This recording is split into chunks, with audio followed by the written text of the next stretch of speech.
Assalomu alaykum hurmatli informatika fani o'qituvchilari. Bugun sizlar bilan Gmetrix.net platformasida xalqaro sertifikatning ikkinchi moduli Key Applications'da ikkinchi moduldan 10 ta test topshiriqni ishlab ko'ramiz. O'tgan video darsimizda 10 ta amaliy topshiriqni ishlab ko'rgandik.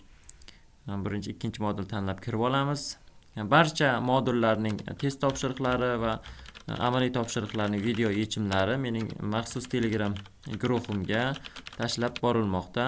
Bugun sizlar bilan biz 10 ta test topshiriqni ishlab ko'ramiz. Start menusini bosamiz. Startni.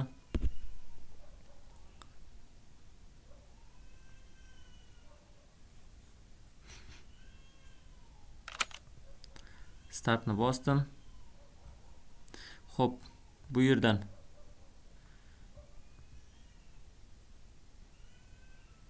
trening bo'limidan start testni boshlaymiz, ya'ni modi trening start testni boshlaymiz.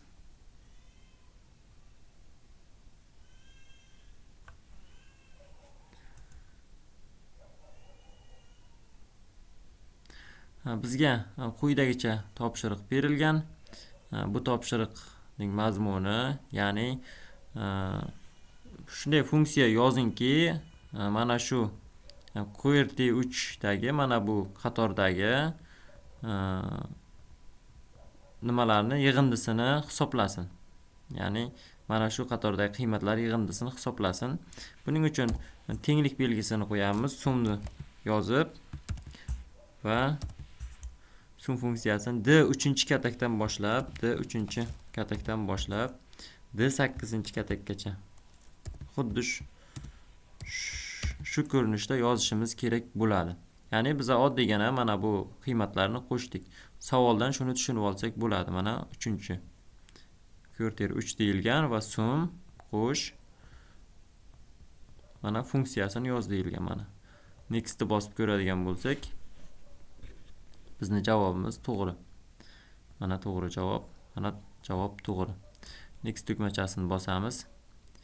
Keyingi topshiriqda bizda berilgan qaysi fayl turi, file types, stories, tablur, data and uses file split. Ya'ni qaysi fayl turi jadvalda, ya'ni ma'lumotlarni virgul bilan ajratib jadval ko'rinishida ko'rsatadi deyilgan. Buni CSV bo'ladi.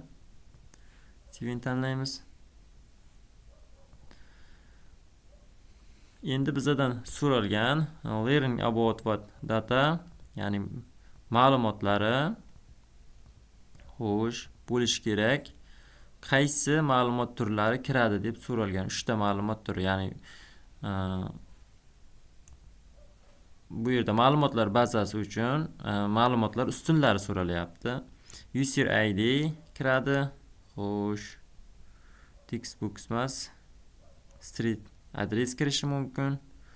Xo'p, image 3 ta deyilgan, 4 ta aytilgan ekan. Smartphone kirmaydi. Image, video klip, web kamera, mana shular kiradi. Textbook yo'q, kirmaydi. Web kamera kirmaydi, USB driver yo'q, bular kirmaydi. Demak, eng yaqin javob 4 ta mana shu ekan. Tanlab yuboradigan bo'lsak,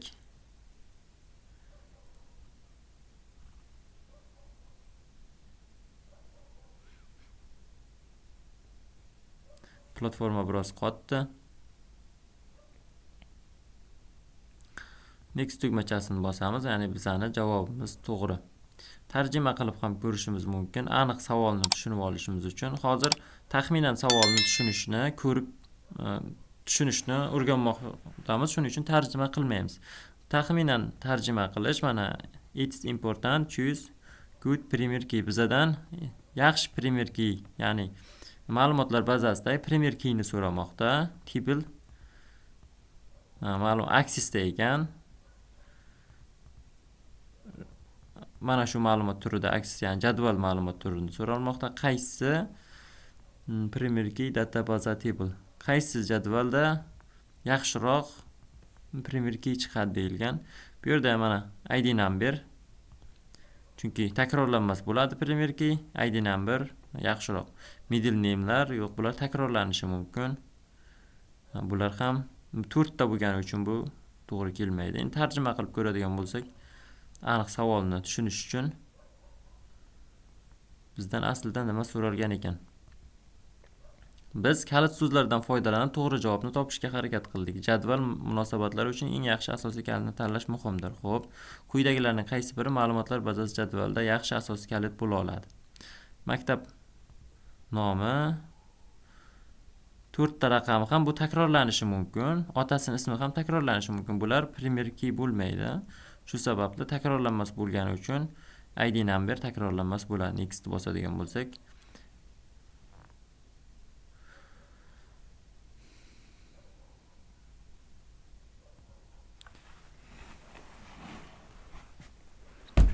mana bu javobimiz ham to'g'ri ekan. Keyingi savolga o'tamiz. Nextni bosib,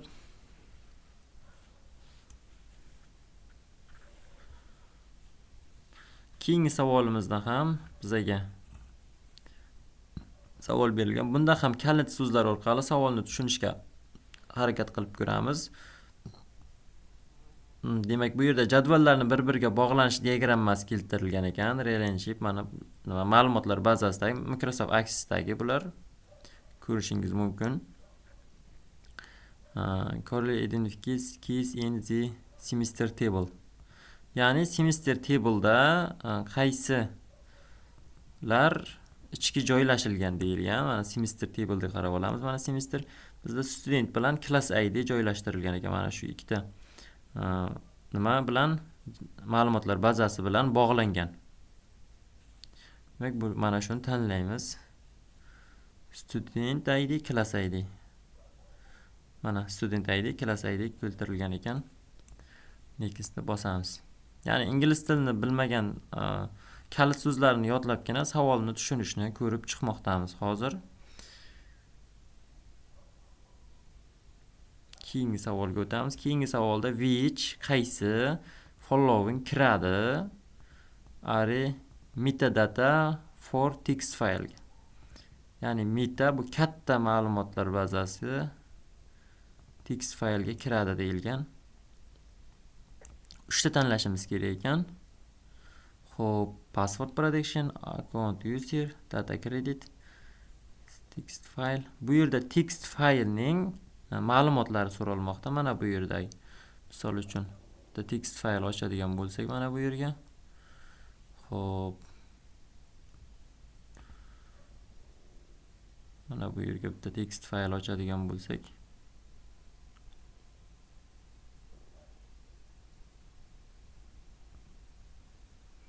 bitta mana har qanday fayl ochdik. Mana bu yerda type, size mana yaratilgan, mana shularni so'ramoqda.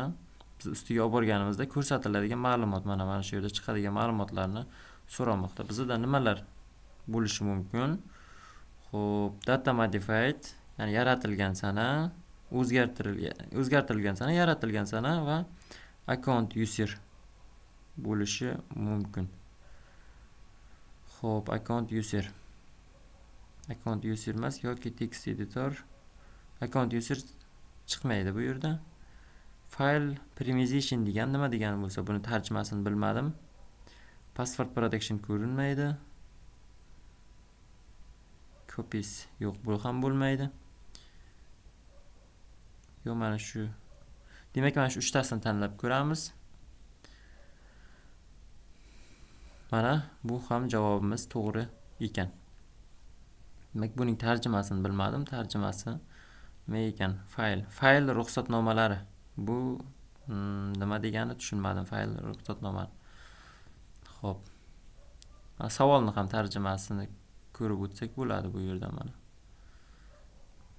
Hozir kerak emas. Endi which is following qaysi deyilgan, qaysi? Xo'p, exhibit of website types L uses database. Ya'ni foydalanuvchining ma'lumotini so'ralyapti. Authentication bo'ladi. Authentication, mana bu yerda authentication degan joyi bor. O'sha narsa so'ralmoqda. Mana KK faylda mana shu authentication datani so'ramoqda menimcha. O'zi veb-saytdagi ma'lumot. Next'ni bosadigan bo'lsak, bu javob ham to'g'ri ekan. Endi savolni yaxshiroq tushunib olaylik. Tarjima qilib. Veb-saytning quyidagi jihatlaridan qaysi biri odatda ma'lumotlar bazasidan foydalanadi? Ma'lumotlar bazasidan autentifikatsiya, statik targib, rasm fayllar, uslublar jadvali. Demak, savol bilan tanishdik.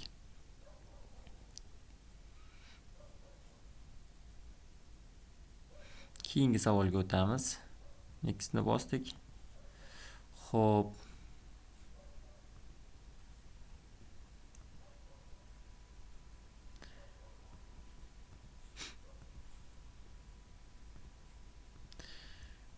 Most device manufacturer.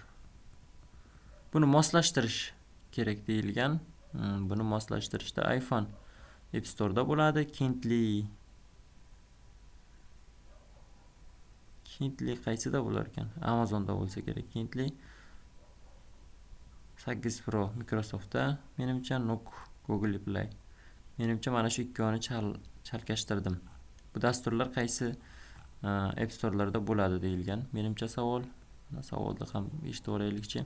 Aksariyat qurilmalarda ushbu qurilma ishlab chiqaruvchiga xos bo'lgan ilovalar do'koni mavjud. Ilovalar do'koni. Next'ni bosadigan bo'lsak, javoblarni ko'rib olamiz. Xo'p, mana to'g'ri javob bergan ekanmiz. Next'ni bosaman. You recently had the factory reset your phone. Xo'p, demak siz telefonni reset your phone, telefoningizni qayta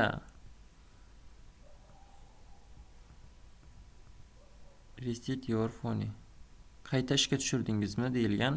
Demak, how you can you, siz qanday qilib apps ilova xo'sh having to pay for them again, qayta yuklab olish kerak deyilgan. Ilovalarni qayta yuklab olish so'ralgan bu yerda. Bu yerda eng yaxshi yo'li ilovalarni tiklab olishni menimcha App Store'dan yuklab olgan yaxshiroq. Mana shu javob bo'ladi. Mana shu javob to'g'ri edi. Oldin bu savol birinchi modulda ham takrorlangan savol. Bu savol. Next bosamiz.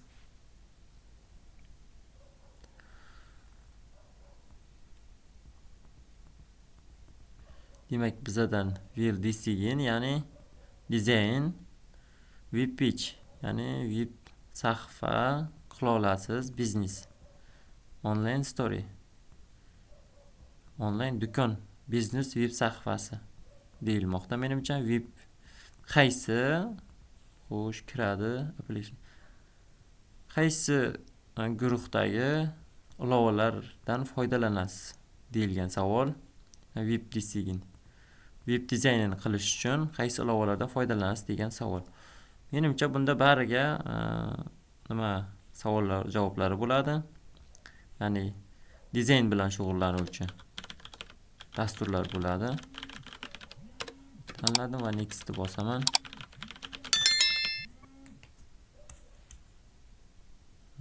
Bu javob xato bo'ldi. Excel. Excel nima uchun kerak ekan tushunmadim shunisiga. Xo'p, demak, e'tiboringiz uchun rahmat. Xayr, sog' bo'ling. Barcha video darslar albatta bizning Telegram guruhimizda.